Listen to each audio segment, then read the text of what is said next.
Assalamualaikum warahmatullahi wabarakatuh. Selamat siang Ibu Bapak dosen, selamat siang teman-teman. Baiklah, pada kesempatan kali ini saya akan memaparkan tugas ujian akhir semester mata kuliah Hukum Perjanjian dan Perlindungan Konsumen dengan judul makalah Keseimbangan Perlindungan Pasien dan tenaga medis dalam perspektif hukum di masa pandemi COVID-19. Pandemi COVID-19 ini benar-benar membuat semua orang ketakutan. Ditambah lagi begitu banyak masyarakat yang tertular karena penularannya yang sangat cepat. 1 tahun sudah virus ini membuat masyarakat resah dan menderita. Bukannya membaik dengan berkurangnya jumlah pasien yang tertular, bahkan sebaliknya, semakin banyak masyarakat yang tertular. Sudah banyak korban yang berjatuhan, yang meninggal, dan yang dikarantina. Saat ini yang populer banyaknya pasien orang tanpa gejala atau OTG yang lebih berbahaya karena pasien tidak merasakan gejala apapun sehingga tetap beraktivitas seperti biasa. Padahal tanpa disadari, dia menularkan kepada orang lain yang imun tubuhnya sedang menurun. Dalam hal ini, timbul pertanyaan, apakah para pasien dan tenaga medis sudah mempunyai perlindungan dalam perspektif hukum, sehingga perlu penulis membahas tentang adanya keseimbangan perlindungan pasien dan tenaga medis dalam perspektif hukum di masa pandemi COVID-19. Latar belakang masalah. Perlindungan hukum baik tenaga medis maupun pasien COVID-19 merupakan hal yang sama pentingnya. Keduanya berhak atas perlindungan.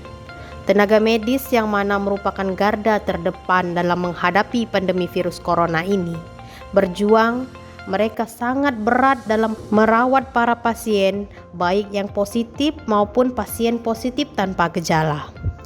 Bahkan masalah mereka ditambah dengan ketidakjujuran pasien saat ditanyakan terkait keluhannya. Banyak pasien yang tidak jujur, bahkan berbohong untuk menghindari dari suspek corona. Saat mereka ditanya habis berpergian dari mana, kemana saja saat berpergian, mereka berbohong. Ada yang baru pulang dari Jakarta dan setelah itu merasa badannya tidak enak, namun saat ditanya oleh petugas medis sudah pergi kemana saja, mereka tidak jujur. Mengaku diam di rumah saja, isolasi mandiri 14 hari, padahal nyatanya mereka tetap melakukan aktivitas di luar rumah. Sehingga memungkinkan telah terjadi penyebaran virus corona. Selain masalah perlindungan hukum petugas medis, perlindungan pasien juga tetap harus diperhatikan oleh pemerintah. Pengungkapan identitas pasien positif menjadi tanggung jawab pemerintah. Apakah harus diungkapkan secara detil dan lengkap atau hanya cukup inisial nama dan alamat secara umum saja?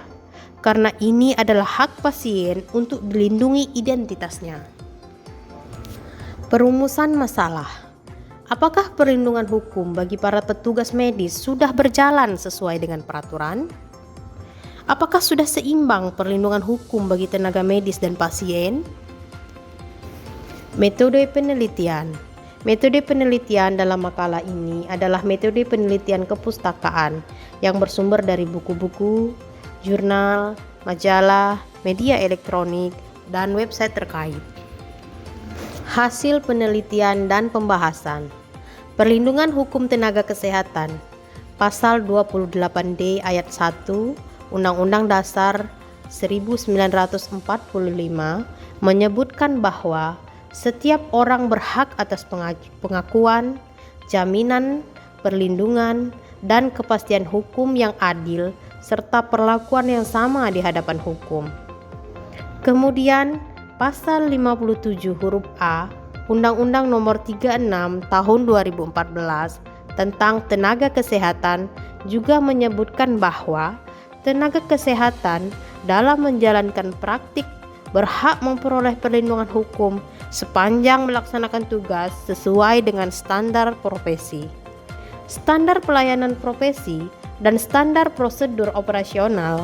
Namun, dalam melaksanakannya, perlindungan hukum belum terlihat dijalankan oleh para pemangku jabatan. Perlindungan hukum adalah tindakan atau upaya untuk melindungi masyarakat dari perbuatan sewenang-wenang oleh penguasa yang tidak sesuai dengan aturan hukum, untuk mewujudkan ketertiban dan ketentraman sehingga memungkinkan manusia untuk menikmati martabatnya sebagai manusia. Demikian pula halnya dengan tenaga kesehatan dalam gugus tugas percepatan penanganan COVID-19. Tenaga kesehatan yang merupakan salah satu unsur dari sumber daya kesehatan juga mempunyai kewajiban untuk menjalankan tugas pelayanannya secara profesional. Mengingat tenaga kesehatan ini adalah subjek hukum, maka pada intinya hubungan yang terjadi antara tenaga kesehatan pasien dan sarana kesehatan merupakan hubungan hukum. Hubungan hukum selalu menimbulkan hak dan kewajiban yang timbal balik. Hak dari pihak yang satu menjadi kewajiban pihak yang lain dan sebaliknya. Sebagai subjek hukum yang telah menjalankan tugas pelayanannya dalam koridor hukum yang benar, pada hakikatnya tenaga kesehatan berhak mendapatkan perlindungan hukum dari kaidah-kaidah hukum positif yang berlaku. Pendapat para ahli. Menurut Sajipto Raharjo menyatakan bahwa perlindungan hukum adalah memberi pengayoman terhadap hak asasi manusia atau HAM yang dirugikan orang lain, dan perlindungan itu diberikan kepada masyarakat agar dapat menikmati semua hak-hak yang diberikan oleh hukum. Menurut Stephen J. Heyman, perlindungan hukum memiliki 3 elemen pokok. Perlindungan hukum terkait dengan kedudukan atau keadaan individu, yang berarti kedudukan individu sebagai orang bebas dan warga negara. Perlindungan hukum terkait dengan hak-hak substantif, yang berarti hukum mengakui dan menjamin hak individu atas untuk hidup, kebebasan, dan kepemilikan. Pengertian paling dasar dari perlindungan hukum adalah terkait penegakan hak, yaitu cara khusus di mana pemerintah mencegah tindakan pelanggaran terhadap hak-hak substantif, memperbaiki dan memberikan hukuman atas pelanggaran tersebut. Menurut Sudikno Mertokusumo, perlindungan hukum adalah jaminan hak dan kewajiban manusia dalam rangka memenuhi kepentingan sendiri maupun di dalam hubungan manusia. Secara preventif, untuk menjamin perlindungan terhadap masyarakat, pemerintah memang telah mengeluarkan kebijakan terkait penanganan COVID-19, di antaranya Kepres nomor 2 tahun 2020 tentang gugus tugas percepatan penanganan COVID-19 dan Permenkes nomor 9/2020 tentang pedoman pembatasan sosial berskala besar dalam rangka percepatan penanganan COVID-19. Secara represif, untuk menjamin hak tenaga kesehatan, pemerintah menerbitkan kebijakan diantaranya Kepmenkes nomor HK-01-07-Menkes-278-2020 tentang pemberian insentif dan santunan kematian bagi tenaga kesehatan yang menangani COVID-19, dan Kepmenkes nomor HK-01-Menkes-215-2020 tentang pemanfaatan dana alokasi khusus bidang kesehatan untuk pencegahan dan penanganan COVID-19 tahun anggaran 2020. Berikut ini teori tentang perjanjian. Menurut Reskopon, mengatakan suatu kesepakatan mengikat karena memang merupakan keinginan para pihak yang menginginkan kesepakatan itu mengikat. Para pihak sendirilah yang pada intinya menyatakan kehendaknya untuk mengikatkan diri. Kata sepakat antara subjek terjadi secara disadari antara yang satu dengan yang lain. dan diantaranya saling mengikatkan diri sehingga subjek hukum yang satu berhak dan atas prestasi dan begitu juga dengan subjek hukum yang lain berkewajiban untuk melaksanakan prestasinya sesuai dengan kesepakatan yang telah disepakati para pihak. Dalam teori kesepakatan, kata sepakat merupakan hal yang paling penting. George W. Patton menyebut kehendak yang senyatanya, bukan kehendak yang dipernyatakan. Sebagaimana disebutnya, a sacred mental reservation shall be a bar to enforcement since the test is the real will and not the will as declared. Kehendak tersebut harus diberitahukan pada pihak lain, tidak menjadi soal apakah disampaikan secara lisan maupun tertulis. Bahkan dengan bahasa isyarat sekalipun atau dengan cara membisu sekalipun, tetap dapat terjadi perjanjian asal ada kata sepakat. Asas-asas perlindungan konsumen. Sebagaimana pasal 2 Undang-Undang Nomor 8 Tahun 1999 tentang perlindungan konsumen. 1. Asas manfaat.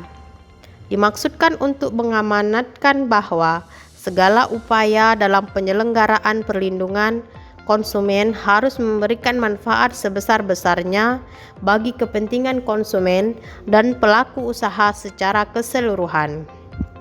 2. Asas keadilan.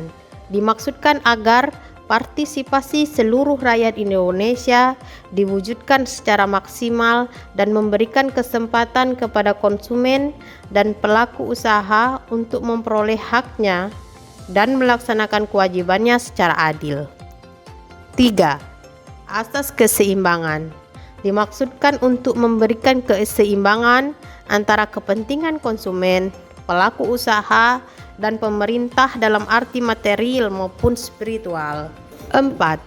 Asas-asas keamanan dan keselamatan konsumen.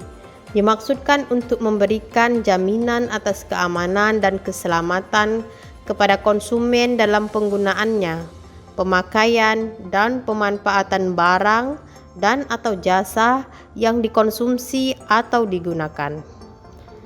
5. Asas kepentingan hukum. Dimaksudkan agar baik pelaku usaha maupun konsumen menaati hukum dan memperoleh keadilan dalam penyelenggaraan perlindungan konsumen, serta negara menjamin kepastian hukum. Perlindungan bagi pasien. Mengungkap identitas pasien itu melanggar hak privasi, apalagi jika menimbulkan pemberitaan luas yang akibatnya membuat pasien tertekan dan membuat masyarakat menjadi resah. Sebaiknya, pemerintah fokus memastikan perawatan kesehatan pasien dan pencegahan penyebarannya di masyarakat. Pemerintah pusat dan daerah harus melindungi data pribadi seseorang, bukan justru mengungkapnya. Pengungkapan identitas pasien virus corona merupakan pelanggaran hak-hak pribadi sebagaimana diatur dalam Undang-Undang Nomor 14 Tahun 2008 tentang keterbukaan informasi publik. Sesuai pasal 17 huruf H dan I, informasi pribadi yang dapat dikecualikan untuk dibuka adalah apabila terkait dengan riwayat, kondisi anggota keluarga, perawatan kesehatan fisik dan psikis seseorang. Sehingga pengungkapan identitas penderita corona secara terbuka adalah pelanggaran hak-hak pribadi.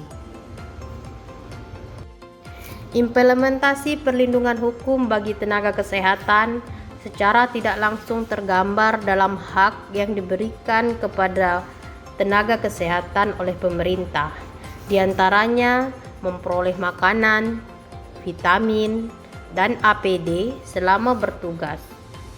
Meskipun insentif dan santunan kematian belum didapatkan oleh mereka.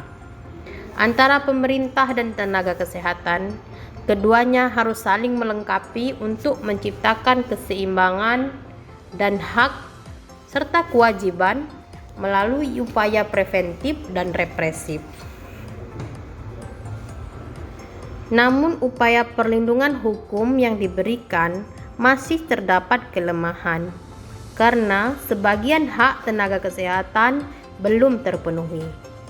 Ini adalah bentuk ketidakseimbangan dalam pelaksanaan tanggung jawab pemerintah.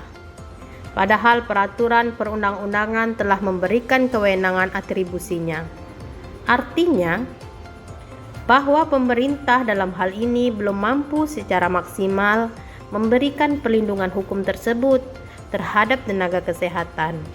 Yang menjadi kendala tenaga kesehatan dalam memperoleh jaminan keselamatan dan kesehatan kerja tampak dalam fakta bahwa hal ini disebabkan oleh birokrasi pemerintah daerah itu sendiri yang sangat rumit dan pendistribusian APD yang tidak merata bagi tenaga kesehatan yang bertugas. Sebagai tenaga kerja yang diberikan wewenang dalam gugus tugas percepatan penanganan COVID-19, dalam implementasinya tenaga kesehatan tersebut sama sekali belum mendapatkan jaminan kesehatan dan keselamatan kerja.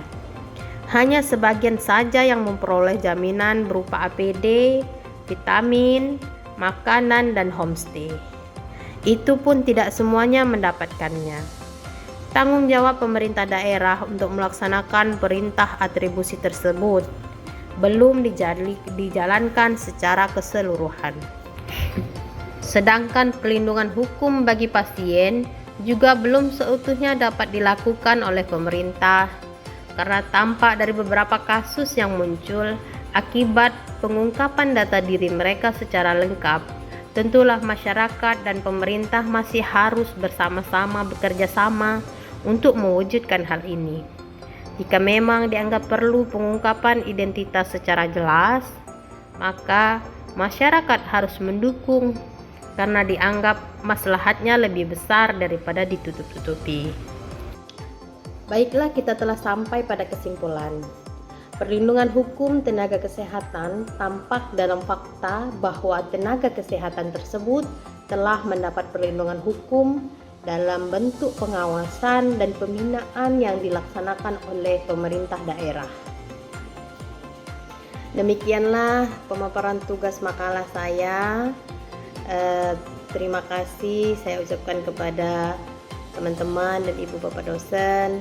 Tentu saja di dalam tugas ini masih banyak sekali kekurangan atau mungkin kesalahan. Untuk itu saya mohon maaf. Terima kasih. Assalamualaikum warahmatullahi wabarakatuh.